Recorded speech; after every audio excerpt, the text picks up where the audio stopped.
महादेव की जय। सूत जी बोले, जिनकी घुंघराले हल्के कल्प वृक्षों के फलों से ढकी है और सुंदर एवं नूतन वस्त्रों को धारण करने वाले श्री पार्वती जी तथा माला से जिनका मस्तक शोभायमान है, से दिगंबर उद्धारी भगवान शंकर को बारंबार नमस्कार है।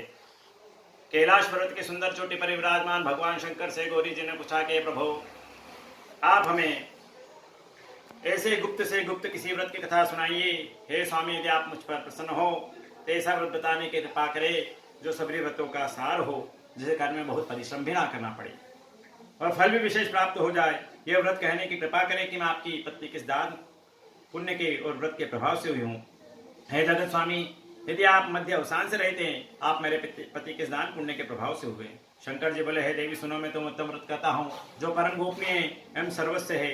जैसे कि ताराओं में चंद्रमा, ग्रहों में सूर्य, वर्णों में ब्राह्मण, सभी देवताओं में विष्णु, नदियों में जैसे गंगा, पुराणों में महाभारत, वेदों में सामवेद एवं इंद्रियों में मन श्रेष्ठ समझे जाते हैं, वैसे पुराण तथा वेदों का सर्वस्व ही इस व्रत को शास्त्रों ने कहा है। उसे एकाग्र मन से श्रवण करो। इसी व्रत के प्रभाव से ही तुमने मेरा आधासन प्राप्त किया है। तुम मेरी परम प्रिया हो, इसी कारण से यह व्रत सारा मैं तुम्हें सुनाता हूँ। भादों का महीना हो, शुक्ल पक्ष की तृतीया तिथि और हस्त नक्षत्र हो, उस दिन इस व्रत के अनुष्ठान से स्त्री व कन्याओं के सभी पाप नष्ट हो जाते हैं। हे देवी सुनो, जिस महिमावान व्रत को तुमने हिमालय पर्वत पर धारण किया था, वह सबका सब पूरा वृत्तांत मुझसे श्रवण करो। श्री पार्वती जी बोली, भगवान, वह सर्वोत्तम व्रत मैंने किस तरह किया था, यह सब है महेश्वर, मैं आपसे सुनना चाहती हूँ। शिव जी बोले, उत्तम से उत्तम हिमालय नाम का एक महान पर्वत है। नाना प्रकार के वेदुर मणि तथा वृक्षों के साथ शोभायमान है एवं चित्र विचित्र मृगादि पशु वहां विचरते रहते हैं। देवता गंधर्व सिद्ध चारण भोग खुश होकर वहां पर घूमते रहते हैं। गंधर्व भजन गायन करने में मग्न रहते हैं। नाना प्रकार के वेदुर मणियां तथा सोने की ऊंची ऊंची चोटी रूपे पहाड़ों समान आकाश पर खिलता हुआ सूर्य ज्ञात होता है। उसका आकाश स्पर्श इस तरह का है जैसे कोई अपने मित्र के मन को छू रहा हो। वो बर्फ से सदा ढका रहता है, गंगा नदी के ध्वनि से सदा ध्वनित रहता है।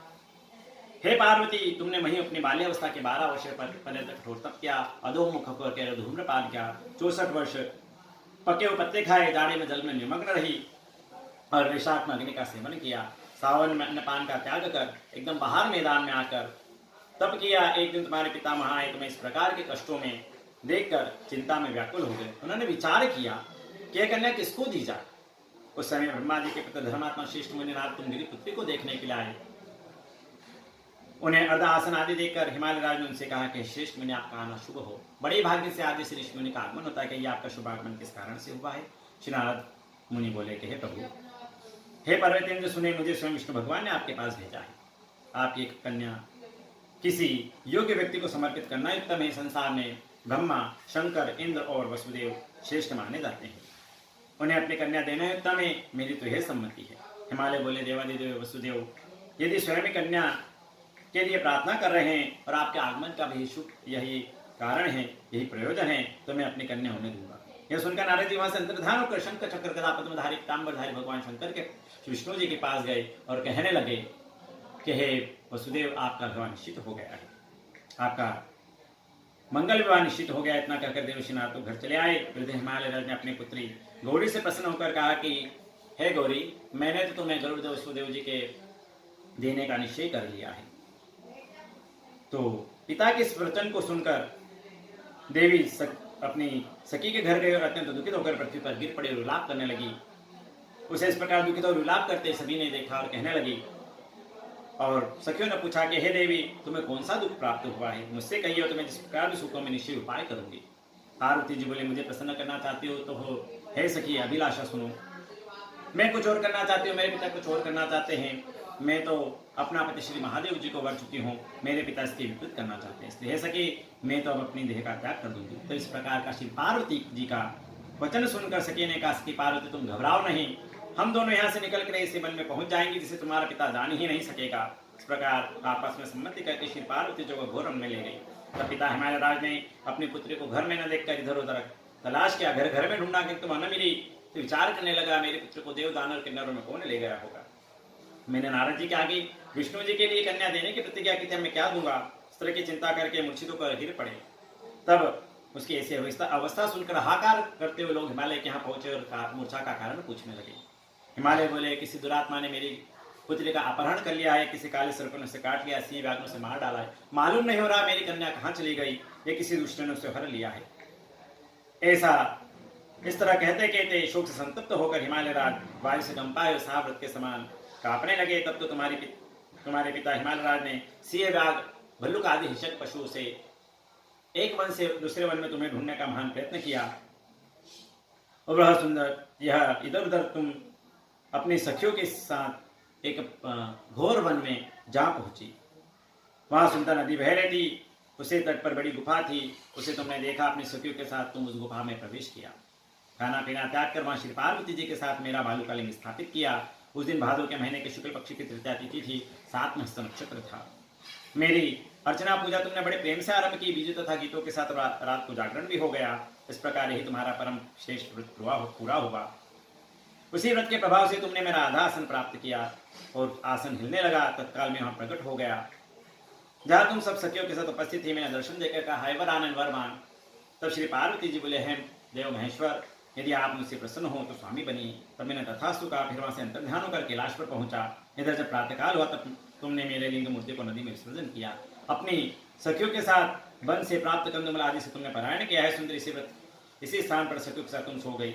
हिमालय राज तुम्हारे पिता भी इस घोर वन में आ पहुंचे। न खाना पीना त्याग कर चारों ओर तुम्हें वन में ढूंढने लगे। नदी किनारे जो कन्याओं को सोता उन्होंने देख लिया और पहचान लिया। फिर तो तुम्हें उठाकर अपने गोद में लेकर सोते हुए तुम्हें देखा और गोद में लेकर रोते हुए कहने लगे, हे पुत्री, सिंह व्याघ्र आदि पशु से पूर्ण इस घोर में तो क्यों चले आई? तो श्री पार्वती जी बोली, पिताजी आप मुझे विष्णु जी को देना चाहते थे, आपकी बात मुझे अच्छी नहीं लगी इसलिए मैं चली आई। यदि आप मेरा विवाह शंकर के साथ करें तो मैं घर चलूंगी, नहीं तो ही नाम मैंने निश्चय कर लिया है। तब तुम्हारे पिता ने कहा, अस्तु, शंकर के साथ तुम्हारा विवाह करूंगा। और तुम्हारे पिता ने भी मुझे, उसके बाद तुम घर पर आए और तुम्हारे पिता ने भी विवाह विधि से मुझको समर्पित कर दिया। हे पार्वती, इसी व्रत का प्रभाव है जिससे तुम्हारे सौभाग्य की वृद्धि हुई। अभी तक किसी के सम्मुख मैंने इस व्रत राज का वर्णन नहीं किया। इस व्रत राज का नाम भी हे पार्वती जी अब श्रवण कीजिए, क्योंकि तुम अपनी सखियों के साथ इसी व्रत के कारण हरि भरी, इस कारण इस व्रत का नाम हरतालिका हुआ है। श्री देवी जी बोली कि प्रभु, आपने इसका नाम तो कहा, कृपा करके इसकी विधि भी कहिए, इससे कौन सा फल प्राप्त होता है, कौन सा पुण्य लाभ होता है और किस प्रकार इस व्रत को करे। ईश्वर जी बोले, हे देवी जी सुनिए, व्रत सौभाग्य का वर्धक है। जिसको इसके सौभाग्य की इच्छा हो वह यत्न इस व्रत को करे। सबसे प्रथम वेदी की रचना करे, इसमें 4 केले के खंभ रोपित करे, चारों ओर बंधवार बांधे, ऊपर इसमें वस्त्र लगावे, विविध रंगों के और भी वस्त्र लगावे। उस मंडप के नीचे की भूमि को अनेक सुगंध चंदन आदि जल द्वारा लिप कर शंख मेरी मृदंग आदि बजावे। मंडप मेरा ही मंदिर, इसके नाना प्रकार के मंगल गीत होने चाहिए। शुद्ध रेती से मेरे लिंग श्री पार्वती जी का साथ वहां पर स्थापन करे। बहुत से पुष्पों के द्वारा गंध धूप दीप आदि से मेरे पूजन करे। फिर नाना प्रकार के मिष्ठान नैवेद्य समर्पण करे और रात को जागरण करे। नारियल, सुपारी, मौसम में नींबू, केला, सेब, नारंगी आदि ऋतु अनुसार बहुत से फल, उस ऋतु में होने वाले नाना प्रकार के कंद मूल सुगंधि धूप दीप आदि सब लेकर मंत्रों के द्वारा पूजन करें। हे शिव, नित्य कल्याणकार जगदम्बे शिव स्वरूप आपको बारंबार नमस्कार हो। आप ब्रह्मचारिणी हो, जबकि धात्री स्त्री वाणी हो, संसार के संताप से मेरी रक्षा कीजिए। हे महेश्वर, जिस कामना के लिए आपके पूजन की हमारी कामना पूर्ण करें, राज्य सौभाग्य संपत्ति प्रदान करे। हे माता पार्वती जी आपके जय हो। शंकर जी बोले, हे देवी जी, इस मंत्रों तथा प्रार्थनाओं के द्वारा मेरे साथ तुम्हारा पूजन करे और विधि पूर्वक कथा श्रवण करे, बहुत से अन्न दान करे, यथाशक्ति वस्त्र स्वर्ण गाय ब्राह्मण को दे, अन्य ब्राह्मणों को बहुत सी दक्षिणा दे, स्त्रियों को आभूषण आदि प्रदान करे। हे देवी पार्वती जी, जो स्त्री अपने पति के साथ भक्तियुक्त विधि से इस सर्वश्रेष्ठ व्रत को करती है तथा कथा श्रवण करती है, उसके सभी पाप नष्ट हो जाते हैं, 7 जन्म तक राज्य की प्राप्ति होती है। और जो नारी भादो के शुक्ल पक्ष की तृतीया तिथि के दिन व्रत धारण नहीं करती, आहार कर लेती है, वो 7 जन्मों तक बंध्या रहती है, अगले जन्म की विधवा हो जाती है। दरिद्रता पाकर अनेक कष्ट उठाती है, उसे पुत्र शोक छोड़ता ही नहीं। जो उपास नहीं करती है वो घोर नरक में पड़ती है। अन्न के आहार करने से उसे शुक्री का जन्म मिलता है, फल खाने से बंदरिया होती है, जल पीने से जोक होती है, खीर के आहार से सर्पणी होती है, मांसाहार से व्याघ्नि होती है, मिठाई खाने से तितलिका होती है, फल खाने से पिलका होती है, सभी वस्तु खाने पर मक्खी हो जाती है, सो जाने पर अजगरनी का जन्म पाती है, पति के साथ रमण करने पर मुर्गी होती है। शंकर जी बोले हैं, इसी कारण सभी स्त्रियों को यत्न पूर्वक सदा करते रहना चाहिए। चांदी के, सोने के, बांस के अथवा मिट्टी के पात्र में अन्न रखे, फिर फल, वस्त्र, दक्षिणा श्रद्धा पूर्वक यह श्रेष्ठ ब्राह्मण को दान करे, इसके अंतर परायण अर्थात भोजन करे। हे देवी जी, जो स्त्री इस प्रकार सदा क्या करती है, तुम्हारे समान ही अपने पति के साथ पृथ्वी पर अनेक भोगों को भोग करके विहार करते हुए फिर अंत समय शिव का सानिध्य प्राप्त करके इसकी कथा के श्रवण करने से 1000 अश्वमेध 108 का फल मिलता है। शंकर जी बोले, हे देवी, जिस प्रकार मैंने आपको इस का महात्मा सुनाया है, इसके अनुष्ठान करने से करोड़ों यज्ञ का पुण्य फल प्राप्त होता है। सौभागेश्वर महादेव की जय। अच्युतम केशवम राम नारायणम कृष्ण दामोदरम वासुदेवम भजे। श्रीहृदम माधवम गोपिका वल्लभम श्री जानकी विनायकम श्री रामचंद्रम भजे।